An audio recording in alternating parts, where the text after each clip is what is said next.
Wala. Boss! Sir, walang problema doon. Naintindihan ko naman. Nagulat lang ako kasi nandun ka pa. Hindi ko din na-receive yung ano mo, yung text mo. Wala akong na-receive na text. Wala. Sir, ito okay na to. Thank you very much. Ay, thank you very much, sir. Ingat, sir, ha. Sir, okay lang. Picture lang. Oo naman. Quiz, buksan natin yung dumating na pair sa atin, no? Ayan, galing siya Park Access, pero galing to sa, or na-pick up sa Trinoma. Ito yung box niya. Ayan. Ayan mga quiz, ito yung Air Jordan 1 Retro Low OG.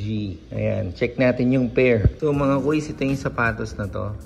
Para sa akin, very slick yung shape ng sapatos compared sa mga Jordan 1 Low na nakita ko dati na nirelease. So, konting history lang about sa sapatos mga quiz. Yung unang kulay nito is yung black, red lang, walang white mga quiz. Tapos na band yun, diba? Yun yung pag ginagamit niya, nagmumulta siya ng $5,000 per game. And the following year mga quiz, 1985, around March or April ata nirelease yung high-cut version nito. So, fast forward mga quiz, sikat na sikat pa din siya hanggang ngayon. Sobrang slick nung kanyang toe box. Slick din yung Nike logo. Very sexy dito sa may heel part.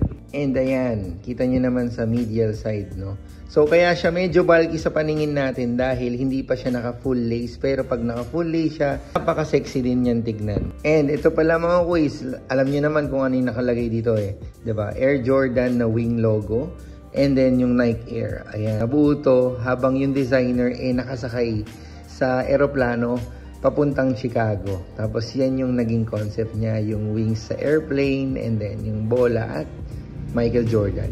Para sa size recommendation mga quiz, ako sa mga Jordan 1 Lows, minus 0.5 ako kasi mahaba sila. Tapos medyo spacious naman yung kanyang toe box. So, mas gusto ko kasi yung pag mga lifestyle sneakers, medyo fit sa akin. And isa lang sa napansin ko sa pair na to mga quiz, meron siyang issue. Kaya ingatan nyo the way nyo ipack yung sapatos. Kasi nagkaroon siya ng mga lines dito na red. Nanggaling siya dito sa mismong material niya. Yan, yung cut ng leather dyan. So, para siyang nagkalat or nagmancha.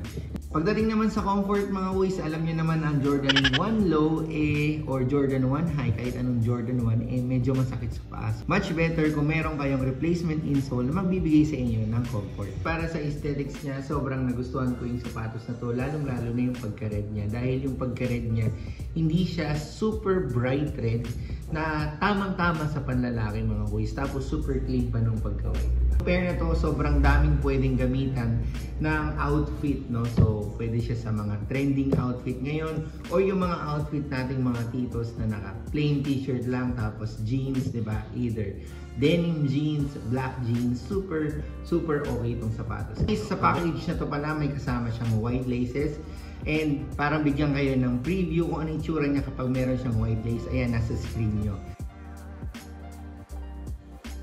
And ayan yung mabilis nating unboxing para sa pair na dumating, Air Jordan 1 Low OG na 2025 release. And sa mga nakakuha, congratulations! Magkita-kita tayo ng mga quiz sa susunod na unboxing natin.